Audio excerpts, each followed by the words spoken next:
প্রিয় ছাত্রছাত্রীরা, Bangla honours semester 6 CC 13 থেকে যে সমস্ত প্রশ্নগুলো তোমাদের অবশ্যই দেখে যেতে হবে, চলো আজকের এই ভিডিওর মধ্যে আমরা আলোচনা করে নিই এবছরের পরীক্ষার জন্য তোমরা কোন কোন প্রশ্নগুলো একেবারে দেখে না গেলে কিন্তু খুব সমস্যায় পড়তে পারো। তাই অবশ্যই এই প্রশ্নগুলো পড়ে যাও। সিসি 13 থেকে তোমাদের মডিউল 1-এ রয়েছে বীরাঙ্গনা কাব্য। এই বীরাঙ্গনা কাব্যে কিন্তু তারা পত্রিকা গতবারে এসে গেছে। তারা পত্রিকা একটি রোমান্টিক পত্রিকা বা প্রেমপত্র হিসেবে কিন্তু পরিচিত। তাহলে এবছরের জন্য অবশ্যই করে তোমরা কেকই পত্রিকা এবং জনা পত্রিকা এই দুটো কিন্তু অবশ্যই ভালো করে দেখবে, এবং তার সাথে দ্বারকানাথের প্রতি রুক্মিণী এই পত্রটি, অর্থাৎ রুক্মিণীর পত্রে যে বৈষ্ণবীয় প্রেম ভাবনা দেখা দিয়েছে সে সম্পর্কে আলোচনা করো।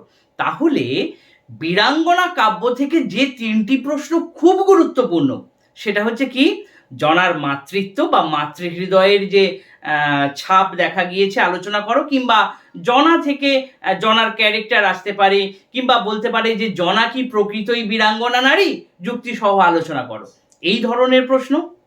কেকই পত্রিকা অর্থাৎ দশরথের প্রতি কেকই থেকে কেকইর ক্যারেক্টার, কিংবা কেকই পত্রিকায় কেকইর যে ক্ষোভ দেখা দিয়েছে সে বিষয়ে আলোচনা করো, এবং এর সাথে দ্বারকানাথের প্রতি রুক্মিণী যে পত্রটি, এই পত্রটি কিন্তু অবশ্যই দেখে যাবে। এই 3টে পত্র খুব ভালো করে করে যাও, এবং তার সাথে, কারণ এখানে কিন্তু তুমি 2টি প্রশ্ন পাবে, 2টি থেকে তোমাকে একটি করতে হবে, তার সাথে বীরাঙ্গনা কাব্যের নামকরণের সার্থকতা এই প্রশ্নটা ভালো করে করে যাবে। তবে তোমাদের বলে রাখি, 2টি পত্রিকা কিন্তু বাকি রয়েছে। যে 3টি প্রশ্ন বললাম বা যে 3টি পত্রিকা থেকে তোমাদেরকে বললাম, এ দুটো অবশ্যই এই 3টি করে যাও, এবং তার সাথে কিন্তু লক্ষণের প্রতি শূর্পণখা এই পত্রটি এবং দুষ্মন্তের প্রতি শকুন্তলা এই পত্রটি, এই দুটো কিন্তু একটু দেখে যাওয়া।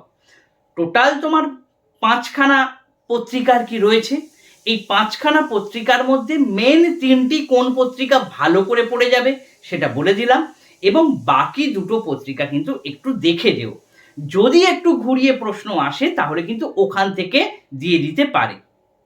আশা করি ব্যাপারটা তোমাদের বোঝাতে পারলাম। বীরাঙ্গনা কাব্যে যে পাশ্চাত্য প্রভাব পড়েছে এ বিষয়ে আলোচনা করো, এই প্রশ্নটা 5 নম্বরের অবশ্যই দেখে যেও। এবং তার সাথে বলে রাখি, সোমের প্রতি তারা থেকে তোমাদের কিন্তু 5 নম্বর প্রশ্ন আসতেই পারে। তাই সোমের প্রতি তারা এই পত্রটা শুধু একটু শর্ট কোয়েশ্চেন বা 5 নম্বরের প্রশ্নের জন্য একটু ভালো করে দেখে যেও। এবং এর সাথে বলে রাখি, সোমের প্রতি তারা, লক্ষণের প্রতি শূর্পণখা এবং দুষ্মন্তের প্রতি শকুন্তলা, এই 3টে পত্র থেকে 5 নম্বর প্রশ্ন আসার সম্ভাবনা অত্যন্ত বেশি। প্রথম মডিউলটা তোমাদেরকে বোঝাতে পারলাম। এরপর মডিউল 2, এখানে রবীন্দ্রনাথের 4টে কবিতা রয়েছে এবং নজরুল ইসলামের 4টে কবিতা রয়েছে। আমি বেসিক্যালি নজরুল ইসলামের কবিতার উপর বেস করেই কিন্তু এই সাজেশনটা তৈরি করেছি। নজরুল ইসলামের কবিতার মধ্যে বিদ্রোহী কবিতা এবং দারিদ্র কবিতা, এই দুটো কবিতা থেকে প্রশ্ন কিন্তু অত্যন্ত গুরুত্বপূর্ণ। এবং 3 নম্বরে রাখবে তোমরা অভিশাপ কবিতা। নারী কবিতা যেহেতু গতবার এসে গিয়েছে 2023 সালে, সেহেতু এখান থেকে 5 নম্বরের প্রশ্ন আসার সম্ভাবনা অত্যন্ত বেশি। তাহলে মেইন 3টি প্রশ্ন কি কি হচ্ছে, বিদ্রোহী কবিতার মধ্যে কবি মানুষের যে প্রকাশ লক্ষ্য করা যায় আলোচনা করো, এই প্রশ্নটা।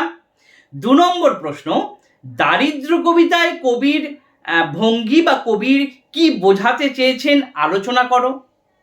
3 নম্বর প্রশ্ন, অভিশাপ কবিতায় কবির প্রেম ভাবনা বা এগুলি কি কি অভিশাপ বলা চলে এ বিষয়ে আলোচনা করো। তাহলে 3টে ভালো করে বুঝে নাও কি কি। বিদ্রোহী কবিতা করে যাচ্ছ, 2 নম্বরে করে যাচ্ছ দারিদ্র, এবং 3 নম্বরে করে যাচ্ছ অভিশাপ। এছাড়া যেটা পড়ে থাকছে নারী, এখান থেকে তোমরা করে যাচ্ছ 5 নম্বরের প্রশ্ন। আর রবীন্দ্রনাথের থেকে এবছর সোনার তরী আসার সম্ভাবনা অত্যন্ত বেশি। তাহলে মডিউল 2 তোমরা বুঝতে পেরেছো। এরপরে চলে যাই মডিউল 3, আধুনিক কবিতা। ক এবং খ ভাগ আছে, যে কোনো একটা ভাগ ভালো করে করে যাও, তাহলে অবশ্যই তোমরা সেখান থেকে কমন পেয়ে যাবে। একালের যে কবিতাগুলো রয়েছে এর মধ্যে থেকে রাত্রি কবিতাটা কিন্তু এবছরের জন্য একেবারে অত্যন্ত খুব মারাত্মকভাবে গুরুত্বপূর্ণ। রাত্রি কবিতাটা কিন্তু একেবারেই ছেড়ে যেও না। রাত্রি কবিতায় রাত্রিকালীন যে নৈরাশ্যবাদের ছবি ফুটে উঠেছে তা আলোচনা করো। এই প্রশ্নটা। সোহংবাদ, সোহংবাদ কথার অর্থ কি, এই কবিতায় কবির ভাবনা আলোচনা করো। কিংবা এটা অন্যভাবেও দিতে পারে যে সোহংবাদ কবিতার মধ্যে আস্তিকতা এবং নাস্তিকতা কিভাবে তুলনা করা হয়েছে, এই ধরনের প্রশ্ন আসতে পারে।